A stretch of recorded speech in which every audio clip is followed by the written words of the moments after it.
Hi, I'm Timothy Tu, owner of Tu Galleries, and today I'm with Charles Kiger. I've known Charles for 30 years. I discovered his work in a show on a big house in Vinings, and he's seen me through a lot of things. I've seen him through a lot of things. His work has evolved enormously. When I started with Charles, he was a non-objective painter, abstract paintings, and tell us a little bit about your education, how you got from the abstract work to this figurative art. I went to college in the 75 to like 82, got my master's at Georgia, and it was a lot of conceptual art, abstract, minimal. I painted stripes for like 3 years, and when I graduated, it took me a while to work through, what I was taught, and I just kind of got bored, and I didn't.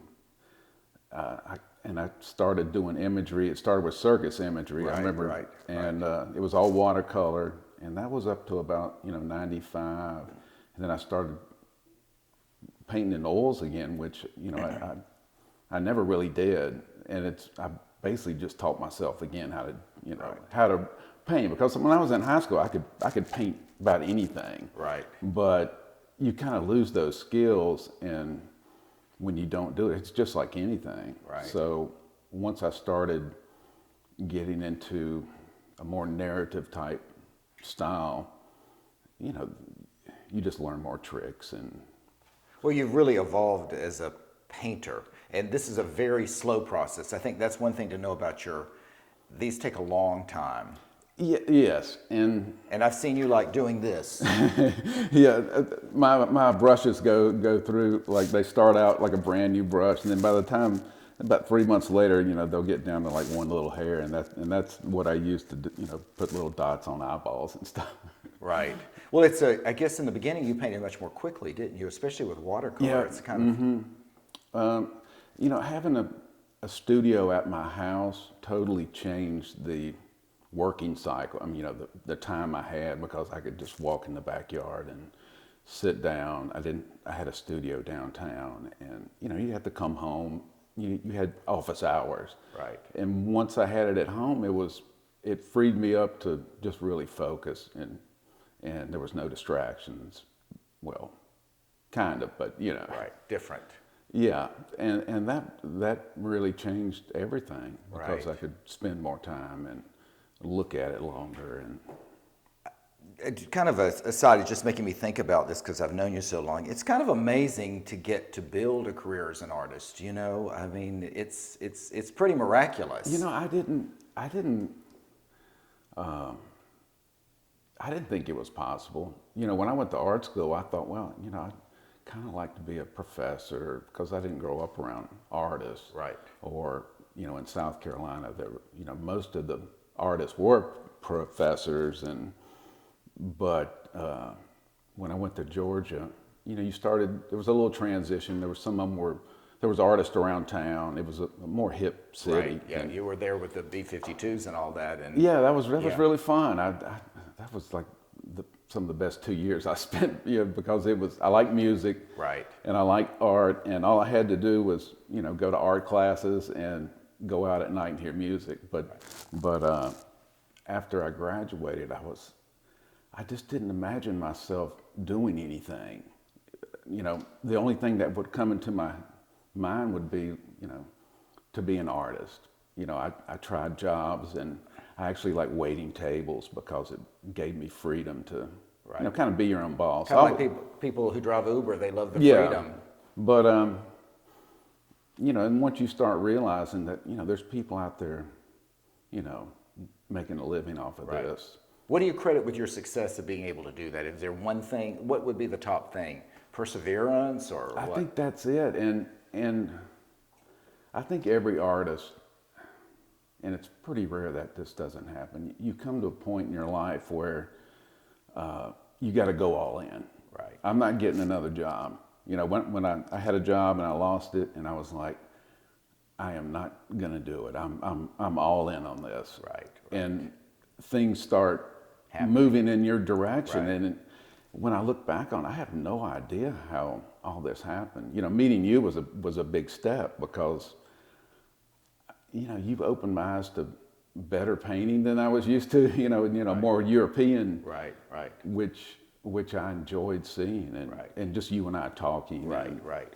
Well, you've become such a refined painter, but it's interesting because at the same time it's very refined. There's a bit of a folk quality in the work. Talk to us about that. Is there anything you want to say about that? The message, or it's No. Americana in many ways. Well, I've always liked that style of craft. I remember my great aunt had like I don't even know what it would be called, like a store in Asheville, and they sold like bird houses and wooden toys and just all kinds of things that people in the area made. Right. And I think I only went there like 3 times, and then she died. But I used to just love that shop. It was kind of like my first art gallery going to. It's like people are making things. I was like 5 or 6 years old. But the little bird houses and the whistles and the hand painted signs. So I think growing up, and my parents, they had antiques and handmade things, which is I like, and the folk. It's something that just happens naturally, and I've tried to tweak it to be less folky, but it just keeps. Okay. Well, talk to us about some of these paintings. Maybe this honeymoon gets a lot of attention. Yeah, because I don't. Come on, you want to come over here? Most of my paintings start with just a concept of something I want to do, and in this one, I wanted to paint, this lake scene where you could see what's under the water.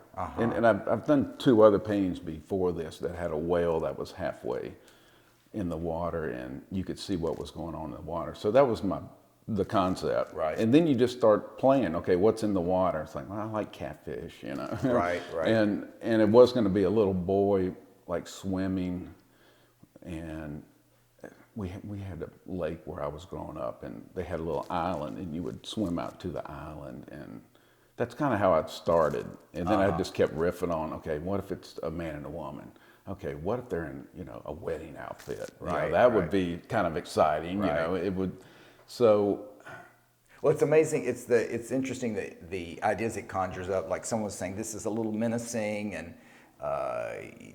they're kind of aiming for this paradise, and will they make it? Will they sink?